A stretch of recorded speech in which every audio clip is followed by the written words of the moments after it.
Assalamualaikum guys, kenalin gue Ami Adam. Gue adalah desainer dari game Vessel Card Game. Di video kali ini gue akan ngejelasin bagaimana cara bermain Vessel Card Game.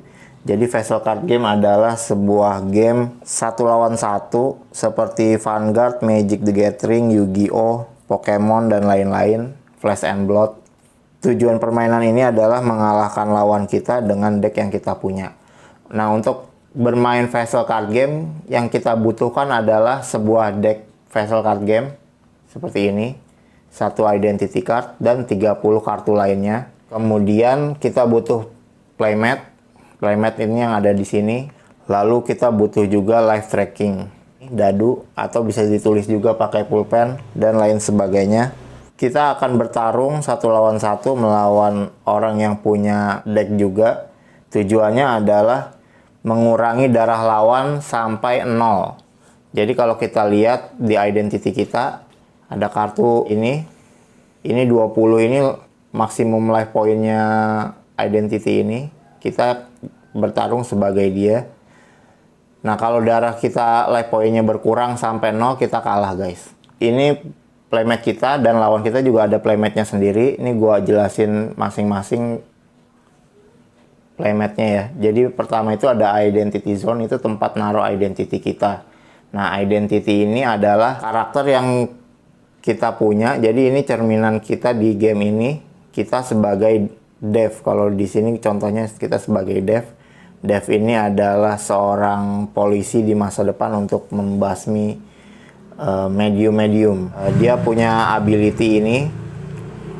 Dan kalau kita lihat ada simbol-simbol ini, fungsinya selain ada ceritanya dan dia itu ada kaitannya dengan deck buildingnya guys. Jadi dia punya atribut angin, jadi kita bisa menggunakan kartu-kartu yang beratribut angin dan kita juga bisa menggunakan Astraling yang factionnya dari simbol ini guys, Special Force Double O. Karena dia human, dia juga bisa menggunakan kartu-kartu yang bisa digunakan oleh human. Nanti gue akan jelasin sambil jalan. Ada juga Astral Zone. Astral Zone ini untuk meletakkan Astraling kita. Ini kartu Astraling, contoh kartu Astraling. Jadi kalau kita punya Astraling, kita taruh di sini guys. Di sini ada 3 kotak, berarti maksimum kita punya Astraling 3, nggak bisa lebih. Kemudian sebelah sini adalah Deck Zone. Deck Zone ini adalah tempat kita naruh deck.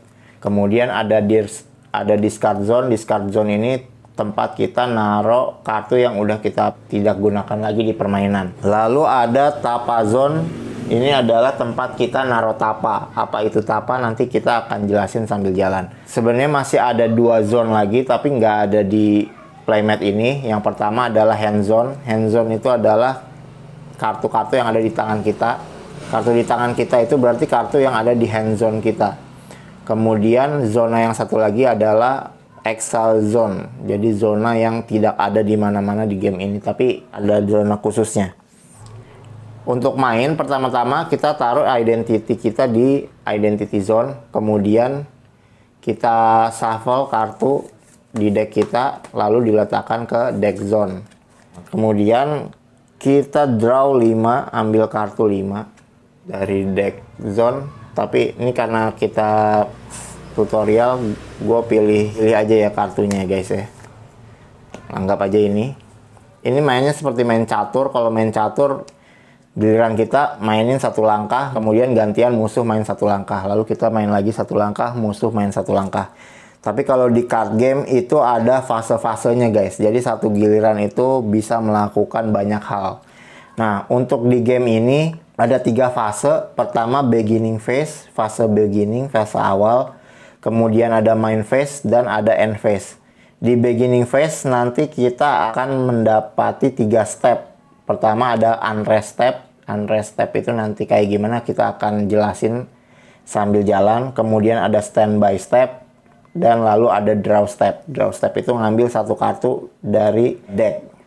Kemudian ada main phase. Nah, main phase ini adalah fase utama dari giliran kita. Nah, di main phase kita boleh taruh 1 kartu dijadiin tapa, ditaruh di tapa zone.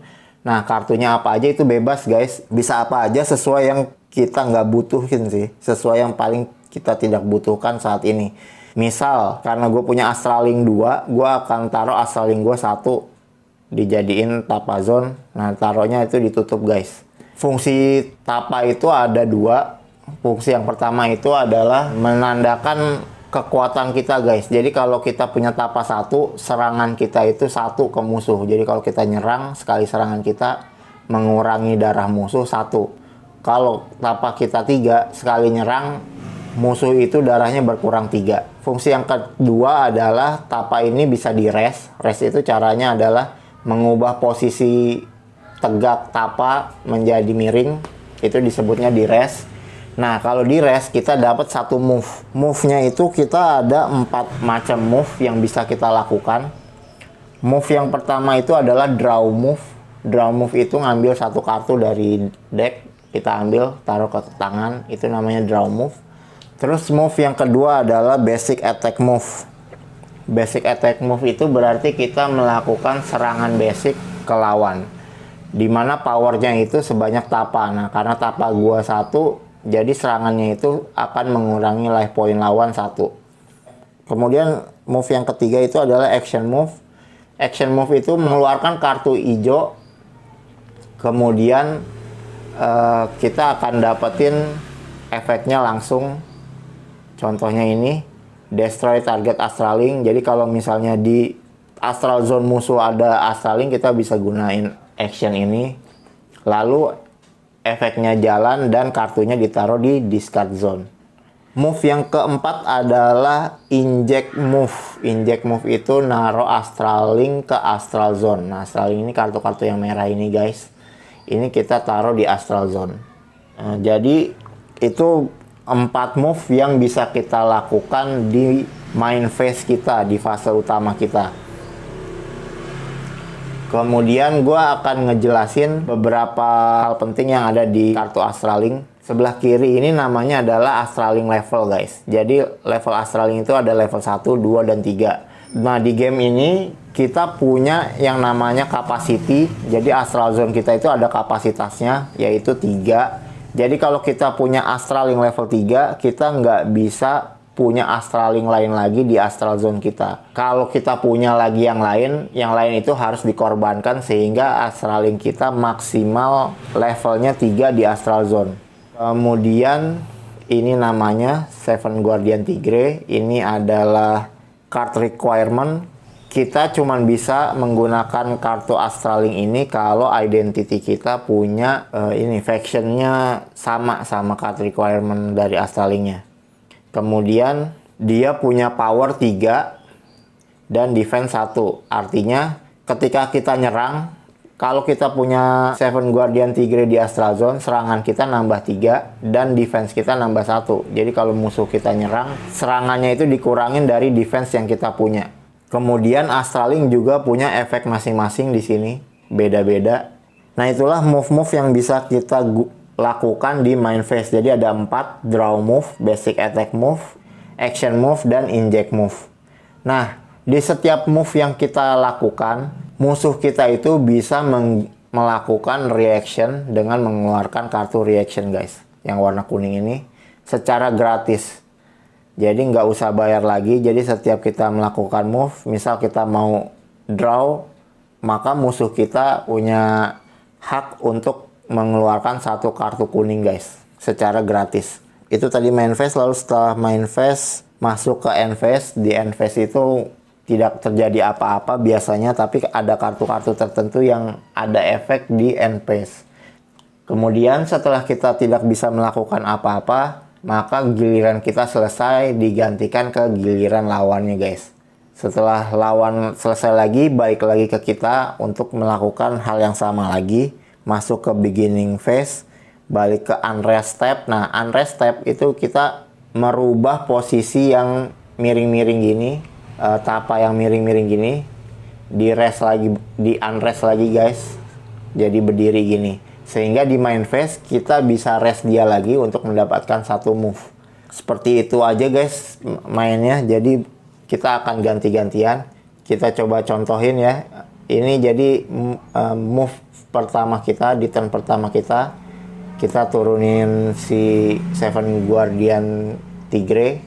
Nah, karena di turn pertama kita ini kita nggak punya tapa lagi yang bisa kita rest, maka giliran kita selesai dan gantian ke giliran lawannya. Kemudian setelah lawan selesai, kita akan unrest tapa kita, kemudian kita draw, lalu kita boleh menaruh tapa lagi guys, atau kita melakukan movement dulu, gerakan dulu sebelum kita naruh tapa, itu bisa juga. Misal kita move dulu, lalu kita melakukan draw move, berarti kita ngambil satu kartu dari deck. Kemudian kita jadikan satu kartu kita sebagai tapa, kita ambil yang ini aja guys, kita taruh. Kemudian kita bisa melakukan move lagi, dan kali ini digunakan untuk menyerang. Nah, kalau kita menyerang, berarti posisi sekarang ini power kita itu 3 ditambah 2 jadi 5. Maka kalau musuh tidak melakukan apa-apa dan tidak punya astraling sama sekali, sehingga defense-nya itu 0, maka darah musuh itu berkurang 5. Dari 20 misalnya jadi 15. Kemudian karena tapa kita udah dipakai semua, kita nggak bisa melakukan apa-apa lagi. Giliran kita selesai, balik ke musuh lagi. Setelah musuh selesai, balik ke kita lagi. Kita akan jalanin fase-fase yang sama seperti di awal tadi, yaitu unrest lagi, standby lagi, draw lagi. Kemudian kita turunin tapa lagi, kita melakukan movement-movement lain, dan sebagainya. Oke, gitu aja guys. Cara mainnya simple. Nanti gue akan bikin video lagi contoh waktu bermainnya guys. Jadi biar lebih jelas lagi, kita akan tunjukin di video selanjutnya gimana contoh mainnya. Oke, gitu aja. Terima kasih. Jangan lupa like, comment, dan subscribe. Assalamualaikum.